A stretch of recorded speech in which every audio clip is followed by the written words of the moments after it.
Hi everyone, Azriel Knight here. Welcome to another episode of Days of Night. In this episode, we are going to look at, I believe, 3 major problems with film photography. Because I'm about to go on a bit of a rant here, I feel I need to give a disclaimer, especially if this is your first time on this channel. I love film photography. I have my own fully functioning darkroom, and while I still love and shoot digital, film is where my heart is. I spend much of my free time studying the history, and I've dedicated myself to preserving the medium. It's far from perfect though. There are aspects of it that truly frustrate me, and today I'm going to talk about 3 of them. If you want me to do a video on the aspects I love the most, let me know in the comments. With all that being said, let's get started.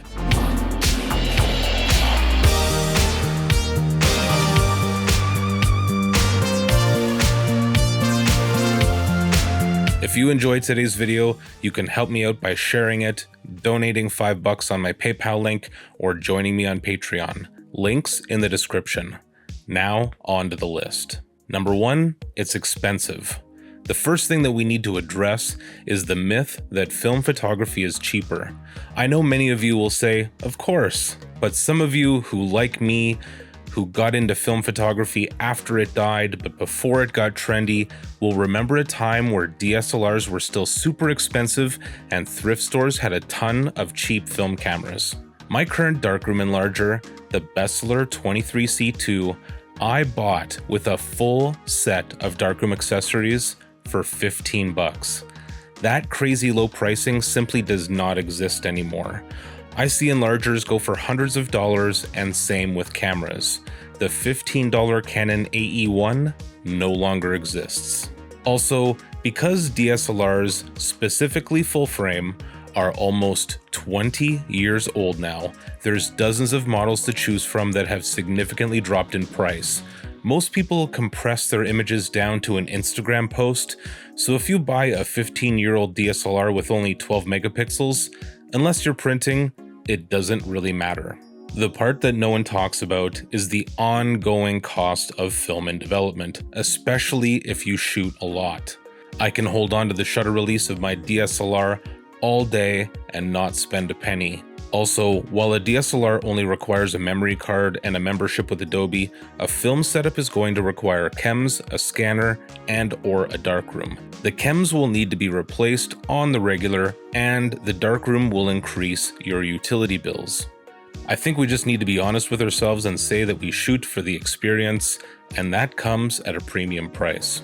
Number 2, the resolution isn't as good as you think. If you're new to analog, one of the things you're going to hear from film photographers over and over again is, oh, the resolution on a film camera still far exceeds a digital one. Now, 100% disclosure, I don't know whether it is or isn't in terms of 35mm. Medium format, yes. Large format, without a doubt. The part that people leave out though is that you require one of 3 super expensive solutions to take advantage of that. Solution 1, a full darkroom with an enlarger that will make prints that big, followed by developing trays that match the size you want, the chemicals to cover it, and a sink big enough to wash them off. Solution 2, a film scanning bed that will likely cost you thousands of dollars. Solution 3, a DSLR with a macro lens. You will still be limited to the megapixels of the camera, and if you are lost on the irony that you need a digital camera to take advantage of film resolution, consider this your wake-up call. The reality that nobody talks about here is that the film doesn't really deliver the resolution, the means of duplicating it does. While you do have the advantage of going back years later and rescanning old negatives when the technology gets better, as we have seen with the HD remastering of old movies, we are now starting to see software give our digital negatives a resolution boost through interpretive algorithms. I don't shoot film for the resolution, just like I've never cared about the sharpness of lenses. I think there are other factors more important to me. Number 3, the cameras and film stocks are often worshipped more than the results. The third and last item on today's list is by far the biggest offender. Camera worship is a problem across the board for film and digital, but I believe the issue in the film photography community is so much worse, because while the obsession of digital cameras tends to shift with the latest and greatest, there are certain film cameras and camera companies that have gained, in my opinion, an undeserving reputation. I think the biggest offender of this, camera-wise, is the Mamiya RZ67. It's big, bulky, cumbersome, and overpriced. Just about anything made by Leica is also, in my opinion, not worth it. If you have the money to blow, by all means, go for it. Would I own these cameras if I had the cash? Absolutely. Do I think a camera that's 10 times more expensive is 10 times better? Not even close. The return on investment is, at best, bragging rights. $3,000 for a camera that doesn't autofocus? Are you nuts? I think we have all lost sight of the goal: great photos. And if you put in the effort and master the camera you have, you will love it because of the results it brings, not the reputation on Instagram. Film is another offender, though not as much. Kodak Portra is guaranteed to win you internet points, but the film everyone seems to lose their minds over is Cinestill. Right now at my local camera store, a roll of Cinestill is 20 bucks. Now I'm not sure if you're aware of this, but it's just Kodak movie film with the remjet removed. That unique color profile everyone seems to love is just cross-processing. The box may say C41, but it's actually ECN2.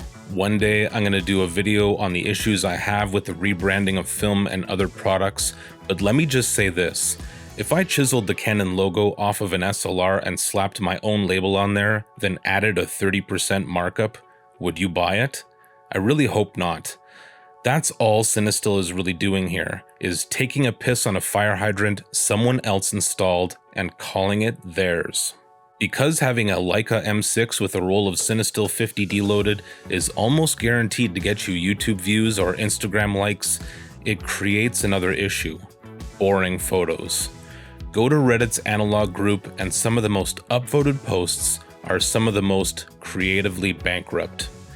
There are such classics as pretty girl standing in the dead center of frame with no expression on her face, gas station, and my favorite, anything shot at night because the lighting looks neat. I want to be clear, I'm not trying to put down these photographers. Shoot what you want if you enjoy it. What I'm trying to say is that there's much better, more creative photos being ignored because the community is so hyper-focused on what you shoot with. You are required on that subreddit to post what camera you shot with and the film in the title. It's a double-edged sword because, yeah, I want to know what they shot with too. I know a lot of you will be upset and you won't want to hear this, but the question you need to ask yourself is, would I photograph this with my smartphone? If the answer is no, then you have to ask yourself how interesting the subject and composition really is. I'm not saying the medium shouldn't play a role in the feel and the mood of your subject, but it certainly shouldn't be in the driver's seat. I love the analog process. I'm certainly guilty of taking mediocre photos just to see how it looks on film, but I also recognize it as a problem and I'm trying to minimize it. Recently, I was interviewed about my channel and I was asked why I love film photography. The answer I gave was this: imagine you want to fish.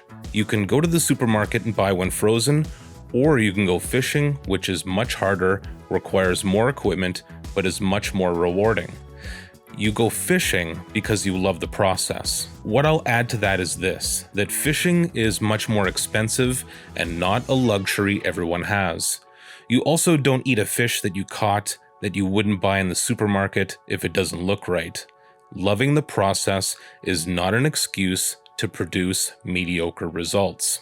Look, it's okay to love your camera and gush over film, but it should always take a back seat to capturing images that have impact, images that transcend the medium.